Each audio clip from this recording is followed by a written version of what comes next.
And I wanted to also discuss further into my blogcast or my vlog that was virginity is a must. Now, some of you guys was like, no, no, no, both of them has to be virgins, blah, blah, blah.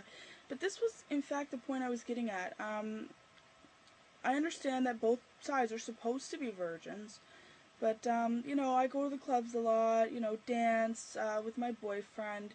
My boyfriend will sit down while I go have my girl thing with my girlfriends, dance on the dance floor, and he tells me stories about how the Arab guys here in Canada and Halifax are saying, oh, these whores, all these girls are whores, blah, blah, blah, I hate these girls, they're such whores, I slept with all of them, blah, blah, blah. When I get married, she's going to be untouched, fuck these whores, fuck that, fuck this. And you wanna know what? These are the same guys that pick up a different girl at the bar every night. Now, the girls themselves that they're picking up are bad enough, because I do not approve of that at all. People should have more respect for themselves, but the guys themselves are just as bad. So pretty much I'm wondering here now I'm not necessarily wondering, is it okay for a guy to lose his virginity before? But see, the point that I'm making is, how can these men that do this expect the women that they're going to marry to be virgins if them themselves are not? Pretty much I have this little theory, I don't know if it's exactly correct, but it is you can only expect as much from your partner or somebody else as you can expect them to expect you to do, right? So I can't expect my boyfriend to go off and buy me everything and pay for everything, because I can't expect him to expect that of me.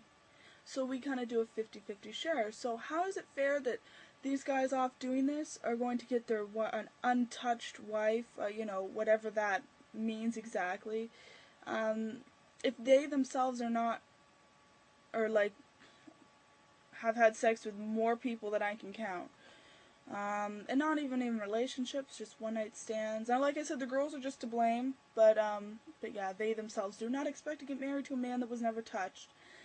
And then there's the issue of not being touched. Now, I have, Muslim girlfriends, born Muslim girlfriends. Now herein lies the problem. They wear the hijab. They are very proper, very prim. You never know. They are the ones giving head, and yes, in the libraries, and they are the ones getting it up the ass because they don't want to lose their virginity. Now, these are the so-called untouched girls. The girls that don't date. The girls that wear the hijabs, the really sweet ones that you guys love. But they're not really, you know what I mean? They're not untouched, which is driving me insane, because what makes this any right? You know what I mean? Neither way it's right. These girls say that they're untouched, they can go get checked. No, yes, they are in fact a virgin, but they have in fact seen more dicks than I will ever want to see in a lifetime. Then you have these guys who say they want their women untouched, that they're going to marry, but they think it's okay to go off and sleep with all these so-called whores here in Canada. Now, just because some of those men aren't comfortable with marrying a non-virgin, because they are afraid that because they've had something to compare them to, that they might be inadequate. I can't even get into discussing this right now, because it's just giving me a headache. I have too much to say in too little time. So you guys just think about that little, those little things that I pointed on, the girls wearing hijabs, they go off and suck so much dick and get it up the ass. Not saying all girls with hijabs do. I know that there are quite a lot of good ones. But there are girls that do that, and they're untouched virgins. Then there are the guys that want to marry untouched virgins, and then they themselves go off and sleep with everybody. So, can somebody please help me out here?